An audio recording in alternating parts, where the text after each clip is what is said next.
Satsang-47. Serving at the Feet of the Master. Part 2. 12th December, 1934. Evening Satsang.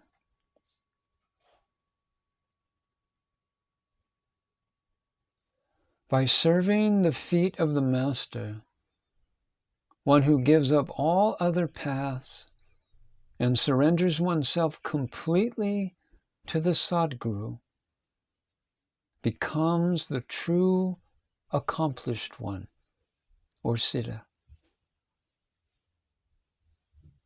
One who has the active element of the Almighty God serves the Master. Nobody else will even think of it. And for this, the pure sattva quality is necessary. One who has faith that the Guru is everything attains the state of the Supreme Self. If you have this feeling, be sure that it is a sign of the desirelessness that brings great inner bliss. Know for sure that one who is a loyal devotee to the feet of the Master gains self-knowledge.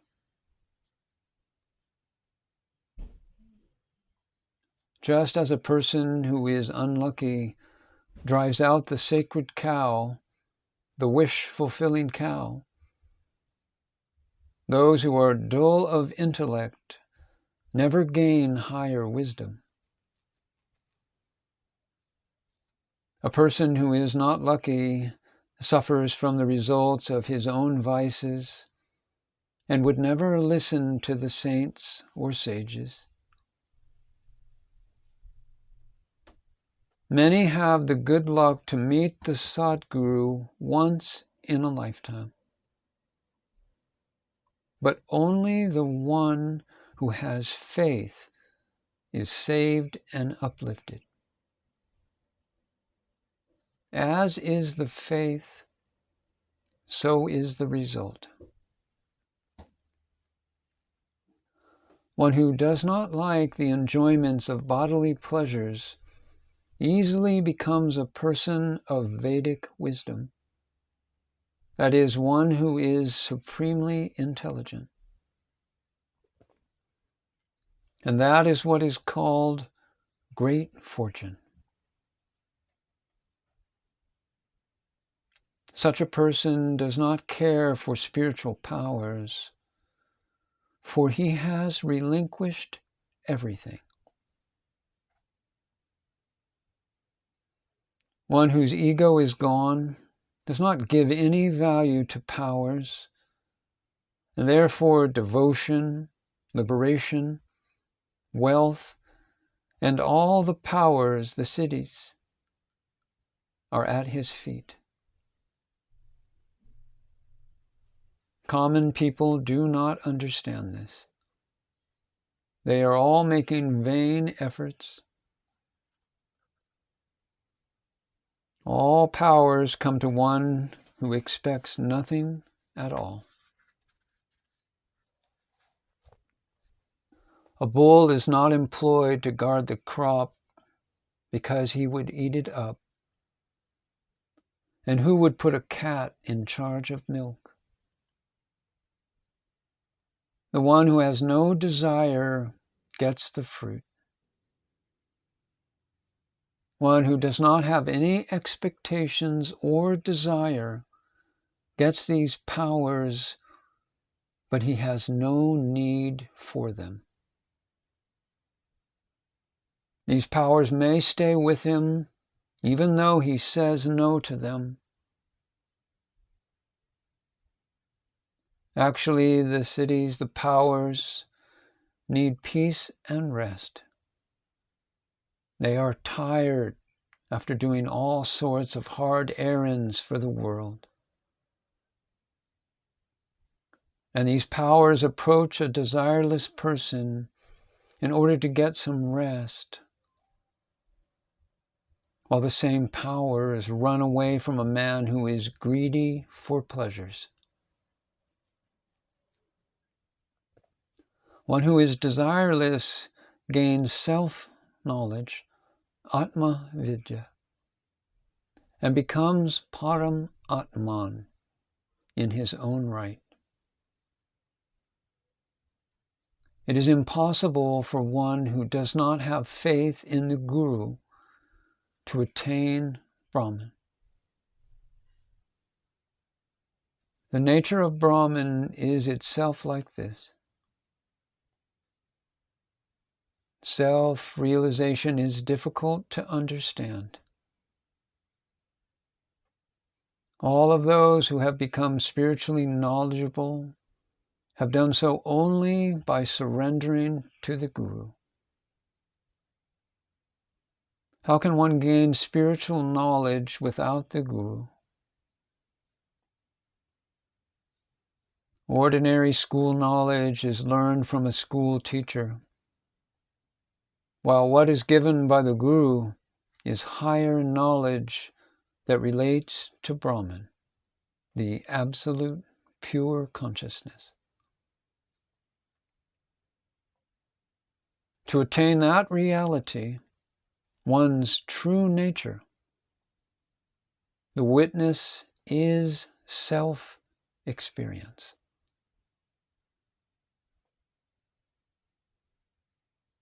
There is that which is witnessed, and there must be one who is a witness to it. The religion born out of Brahman is like this. Therefore, one must have devotion to the Sadguru. Those who are less intelligent are easily seduced by spiritual powers because without even being aware of it, the mind harbors a subtle sense of ego. And the feeling of self-importance is very attractive.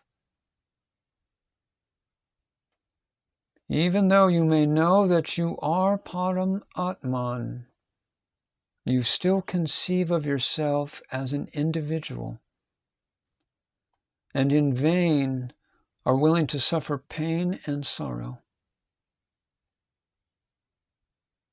You know the meaning of the term in vain, but you don't realize its significance. By looking at the 5 elements in ignorance, you become the individual jiva.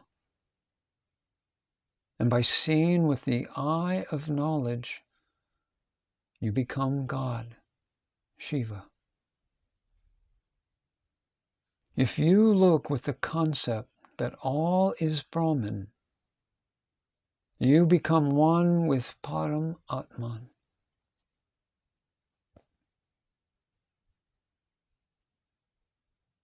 The word kambaka means not so much a retaining of breath as the realization that I am filling the entire universe as water fills the earthen pot, or kumbha. To know the world as it is the exhalation, or vichaka. And the oneness of me with the world is the taking in of the breath, or purak. The word swasa means breath, and vishwasa, or trust, means to have sorrow. This means that sorrow is felt so long as you think that it is you who is breathing.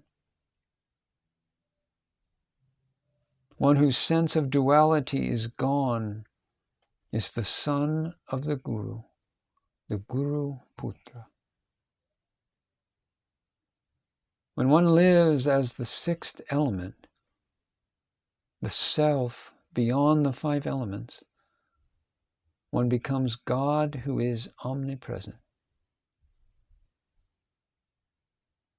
Then what one sees is no longer people, but one sees all as the one God, the controller in all people.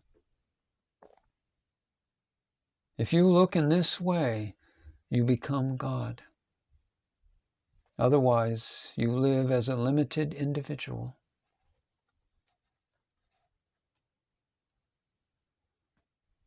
God never even puts a glance towards the person who expects powers. Giving up all desires is the main means for true liberation. To be without any expectation whatsoever is the highest state.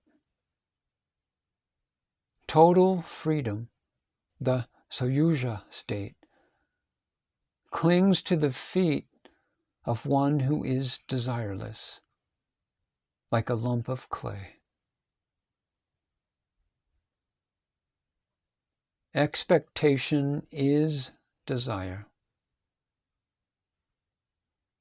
To be without expectation is itself the state of desirelessness.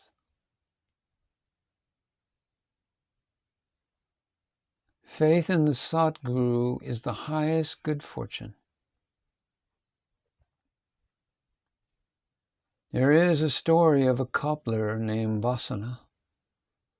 The cobbler once made shoes for the Guru out of his own skin. When the king heard about this, he demanded to have a pair for himself. When the cobbler did not abide by his request, the king forced him to provide the shoes. However, when the king wore the shoes, his body began to have burning sensations, and the king begged to be forgiven. Then the Guru told the king to take a dip in the water in the bathroom of the cobbler, and the burning sensation was alleviated.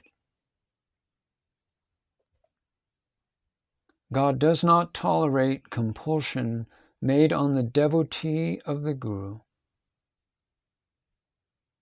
The Guru said that he himself was also not fit to wear those shoes because it increases pride, and that they should be offered to his Guru.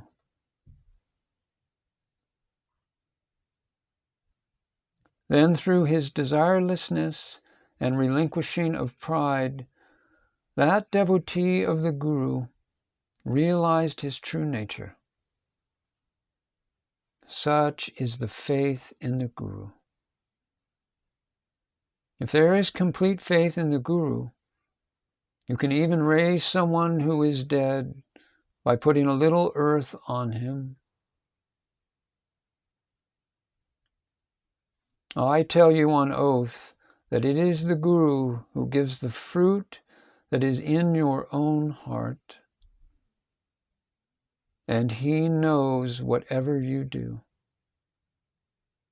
because it is he himself who gives the correct fruit. The Guru's duty is only to give advice. To have devotion and faith and to practice is the job of the devotee. You have to do your part. Do not give up devotion, even if any number of calamities fall upon you. How can a devotee and a non-devotee ever agree with each other? Those who have no devotion will only fight and defend. A devotee will have to face tremendous antagonism and must sustain severe criticism and suffering. In this lies the spirituality of devotion. Such a one is God in the making. The Supreme Self is waiting for him.